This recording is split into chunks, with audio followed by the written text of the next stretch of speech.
When I worked at Bob Evans, there was a season where the district manager sent managers from Marion to Mount Vernon. The reason was Marion was the highest selling store in our little region, and Mount Vernon was the worst.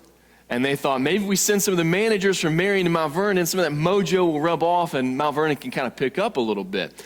So they sent us a manager, and my impression of him, he was a great guy. He was positive. He would appropriately correct you. He had an opinion on everything, from, how you sat people down, to questions that you asked, to things you needed to observe in the dining room, to how everything looked and was presented. And so he just kind of went through and started making changes. And so he came to me a couple times and corrected me. I was a high school kid. I was used to being corrected. Doesn't bother me. When you play sports and you get coached, you're like, oh, okay, that's the wrong way. This is the right way. I'll do better. Thank you, sir. But not everybody appreciated the wisdom that he was espousing. So one day I was going to pick up the menus that the servers put in an area, and I had to go put it back at the host stand. And these two servers were talking. And I think the guy's name was Mike, but I can't remember for sure. And as I was walking up, he was showing someone, they had a bunch of drinks to fill, and he was showing them the best way to fill the cups with ice and then get them, liquid in them. And as I walk up, the servers are like, me, like kind of mocking him, mimicking him. And then they're like, can you believe what he said to me? He said that these khakis that I was wearing, they were code violation. Why did he say that? Because there's a big stain down the side. I'm like, yeah, it's probably not a good look. Like, got to look professional. Oh, he did not. Yeah, he said I couldn't wear these anymore. Well, what did you tell him? I told him I can't afford to go buy new khakis. Well, what did he say? He said, well, that's okay. Here's some money. I'll pay for you to go get new khakis. He did not. He did. I'm not a charity case. And I'm like, well, you just said you couldn't afford to pay, and you can't wear those. You don't have, what are you supposed to do? So I'm listening to this, and I just thought, okay. And then one of the ladies said this, he's on my list. We'll just call it a hit list to be appropriate at church, okay? You know what kind of list I'm talking about. He's on my hit list. And I was just like, I got to get the menus, I got to get out of here. Because I don't want to get brought into this. Because the manager's going to hear them talking, and if I'm there, he's going to associate me with them. I don't want that. I got no beef with this guy. I think he's doing a great job.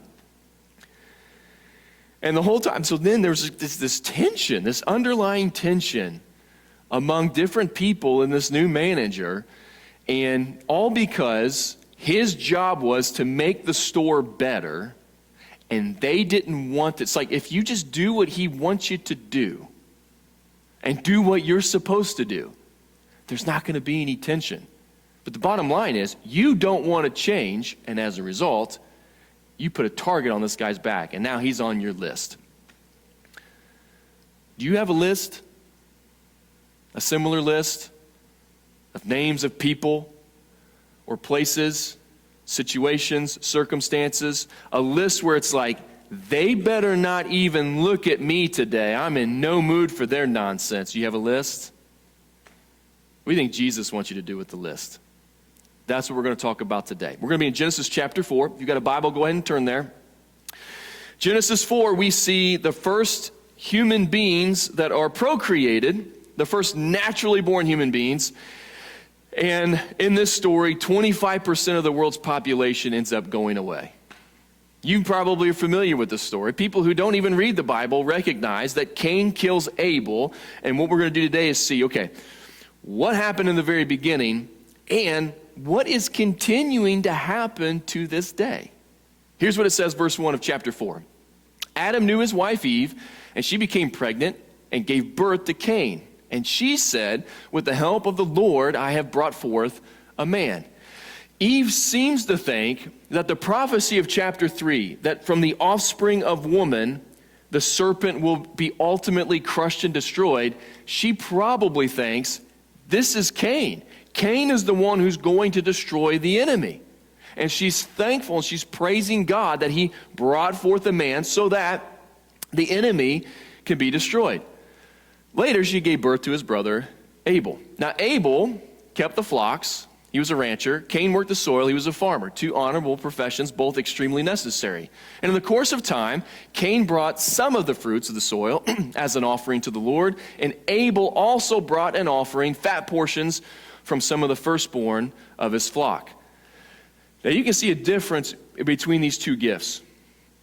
Cain brings just some of the fruits, whereas Abel brings the fat portions from the firstborn of his flock. Now, the thing about the gifts that they bring is that the law has not been given. The 10 Commandments haven't been given. The prescription in Deuteronomy about how you're supposed to tithe and how you're supposed to give your gifts, that's not been unpacked yet. So it's not like they have a book, chapter, verse, oh, this is what it says we're supposed to do.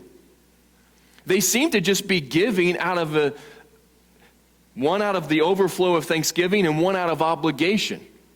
But the bottom line is, they're not told in specificity what it's supposed to look like, but giving and thanksgiving to God for what he has blessed us with is very early on in human history. And in fact, in chapter 12, or not chapter 12, in chapter 18 of the book of Genesis, Abraham gives a gift to the priest of Salem, a guy named Melchizedek. He gives an offering to him as thanksgiving to be able to rescue Lot and his family.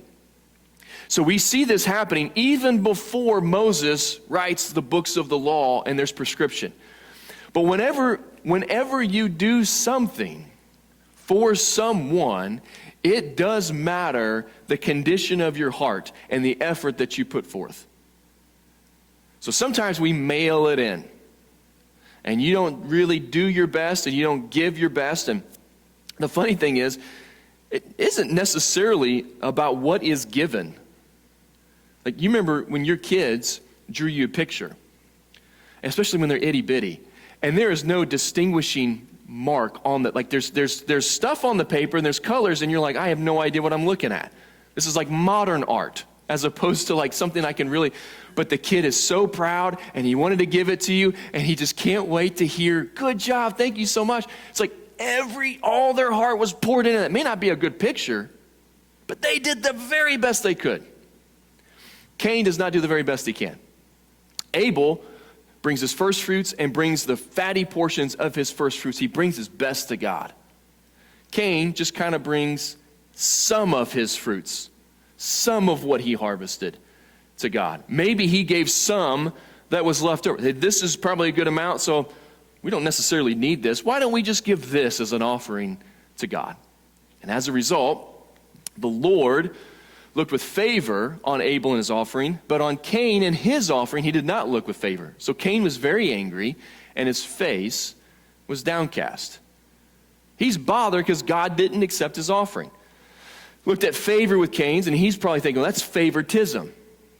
Like, I gave a gift, he gave a gift, his was better than mine, according to God. What does he know? And he didn't accept my gift the way that he accepts Abel's. So a mistake's been made. And who does Cain get angry at? Anybody and everybody but himself.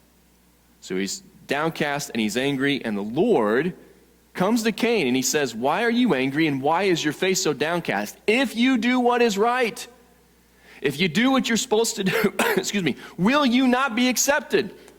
But if you don't do what is right, sin is crouching at your door. It desires to have you, but you must rule over it. Sin is right there, crouching at your door. Think of a lion ready to pounce. It desires to have you. You are moments away from making a huge, grave mistake. That truth is still true, even to this day. At any moment, at any given time, sin is crouching at your door, and it desires to have you, to rule over you, to destroy you. Always. That hasn't stopped. Sin is always crouching at our door. Temptation is always present, and it always desires to have us. But as 1 Corinthians 10:13 says, God is faithful and will not let us be tempted beyond what we can bear and what we can handle. Holy Spirit lives inside of you. you have all that you need to either flee from temptation or stand firm in it. But just, you got to keep in mind, sin is always crouching at your door, and it desires to have you, just like it desired to have Cain. So Cain is like, there's a crossroads here. Sin is crouching. It desires to have me. I can stand firm or I can give in. Verse 8 tells us, now Cain said to his brother Abel, let's go out into the field. And while they were there in the field, Cain attacked his brother Abel and he killed him.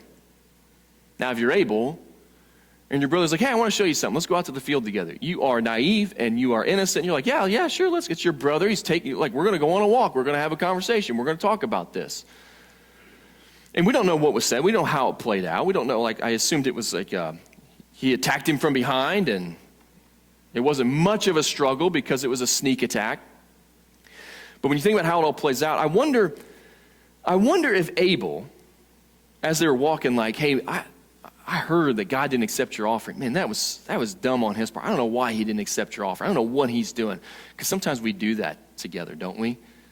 Like, we try to circle up, just like those two servers at Bob Evans. I can't believe him. And they just get together. Don't be the person who gets together and somebody else may but you don't say it. Just let it go. Don't contribute to the fire. And in situations, and of course, I was 16 at the time.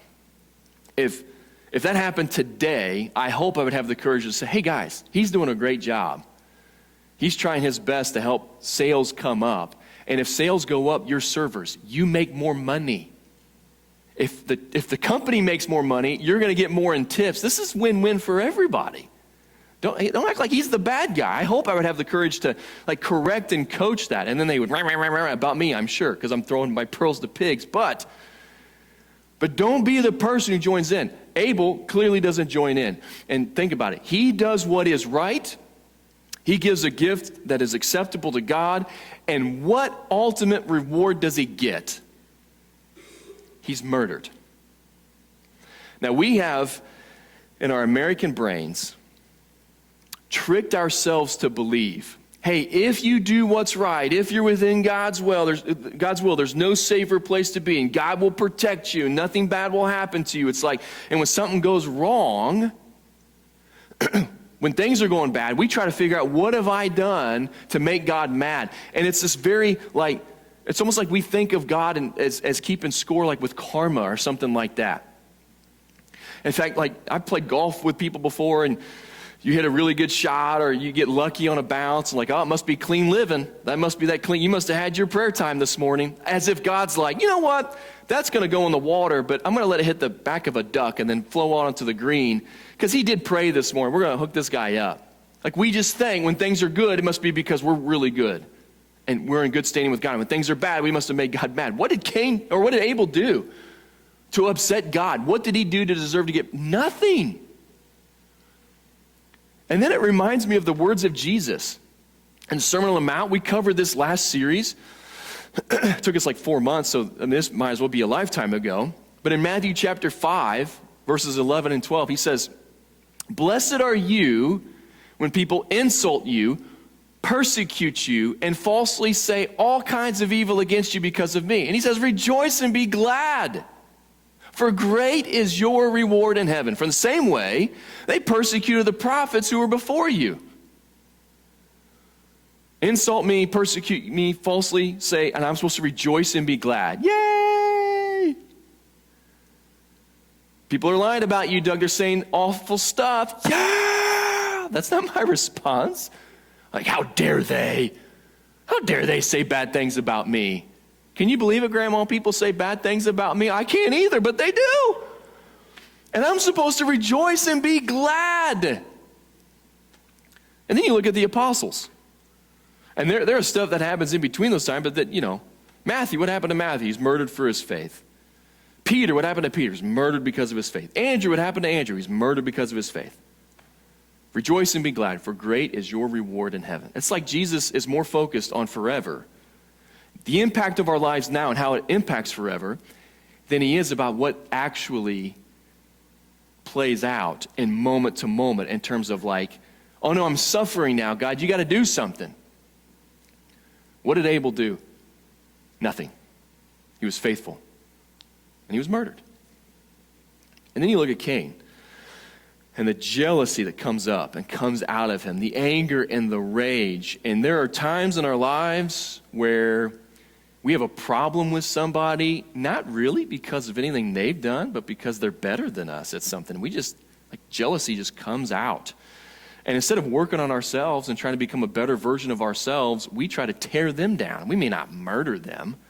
We're going to gossip about them. We'll start rumors about them. We rejoice and celebrate when something happens, when they fail at something or don't hit their mark, or they, some catastrophe. Like, oh, I'm sorry I was late to work. I had a flat tire, and then, something happens. Like, oh, I hate to hear that. Yes, because you don't like that person.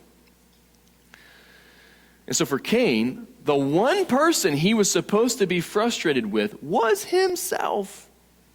And he's mad at everybody else. He's mad at God because what are you going to do to God?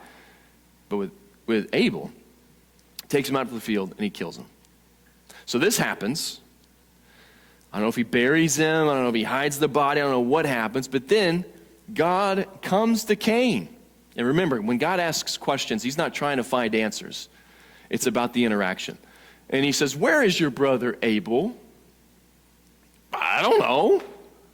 Abel? Oh, I remember Abel. I don't know where he's at. Am I my brother's keeper? Is it my job? Am I like his babysitter? Am I supposed to keep tabs on him? I don't know where he's at. It's not my fault that he's 6 feet under. And God says, what have you done? Listen, your brother's blood cries out to me from the ground, and now you are under a curse and driven from the ground, from which opened its mouth to receive your brother's blood from your hand. When you work the ground, it will no longer yield its crops for you. You will be a restless wanderer on the earth. For the rest of your days, life is going to be very, very difficult. That's your punishment. And eventually, Cain's like, this is too big to bear. As humanity increases in number, somebody's going to come after me. They're going to try to murder me. So God puts a mark on Cain to protect him from vengeance of other people. But the gist of this is that you and I all have a little bit of Cain inside of our hearts. So sin has entered the world. Cain and Abel are born with a sinful nature. Every single human being is just born with a sinful nature, with the desire to be selfish, with the desire to hurt others, to make ourselves feel better, look better, whatever it is. So we all have a little bit of Cain in us. And so there's going to be anger and rage and jealousy, and you're going to be bothered by different things. You're not going to be able to let things go. And what's going to happen over time is if you allow that sin that's crouching at your door to come at you, you're going to end up attacking the people around you. And it may not be a physical attack. You may not actually murder somebody. I'm not a betting man, but I would say that nobody in here has murdered anybody yet. I did say yet, didn't I? I don't think you have. But listen, just because you haven't taken someone's life doesn't mean that you're sinless in how you interact with people. And attacks can be more than just physical. There can be verbal and emotional attacks. There can be gossip and backbiting and all this stuff. And you get people together and rah with somebody, and then it's like, I want to tear that person down. I can't stand them. I can't. They're on my list.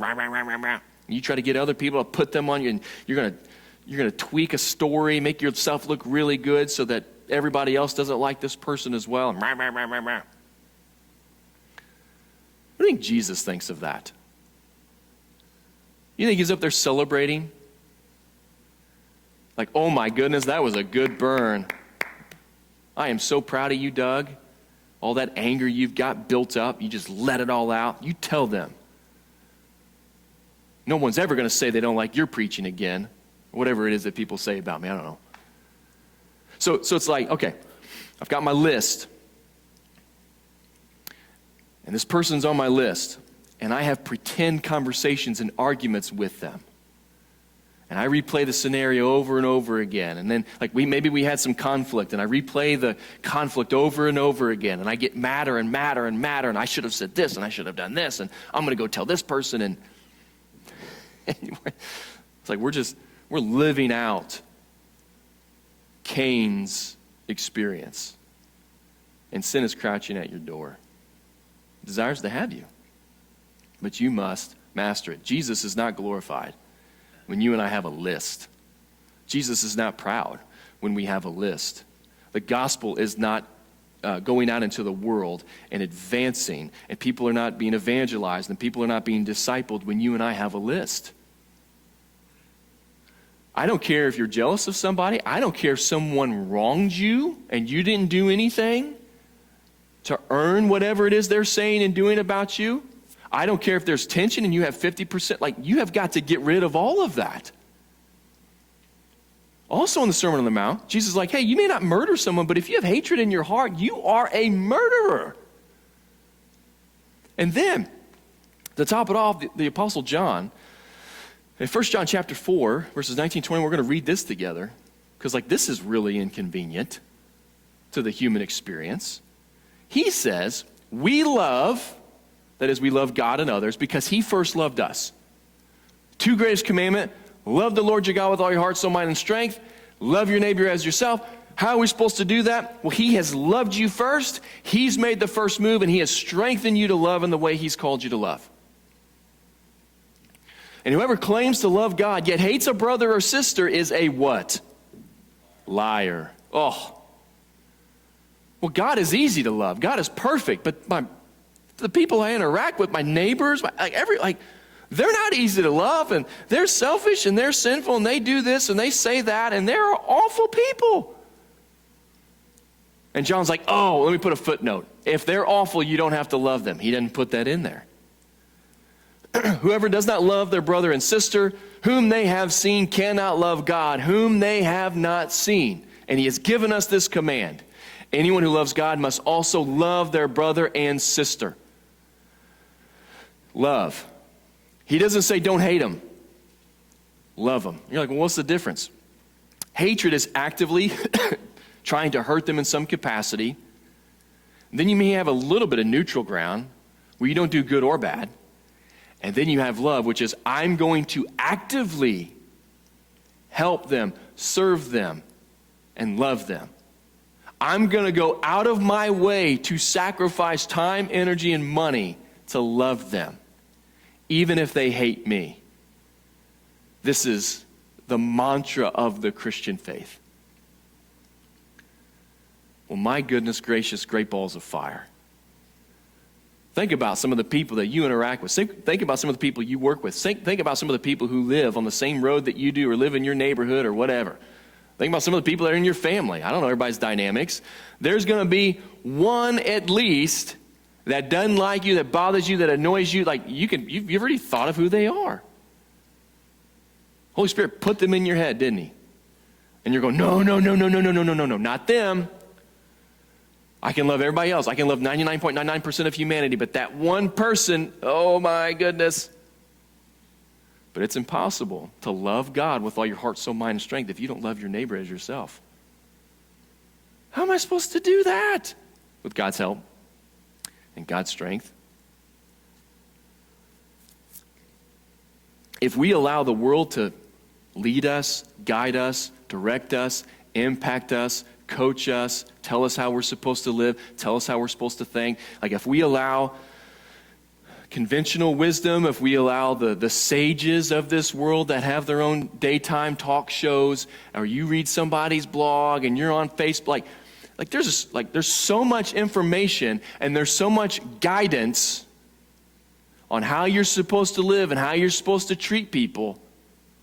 And if you allow yourself to get in that current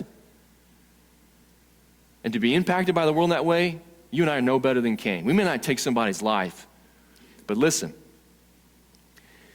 if you are not living in love and impacting people for the sake of the gospel in a very passive and indirect way, you might be contributing to someone's downfall and eternal separation from God.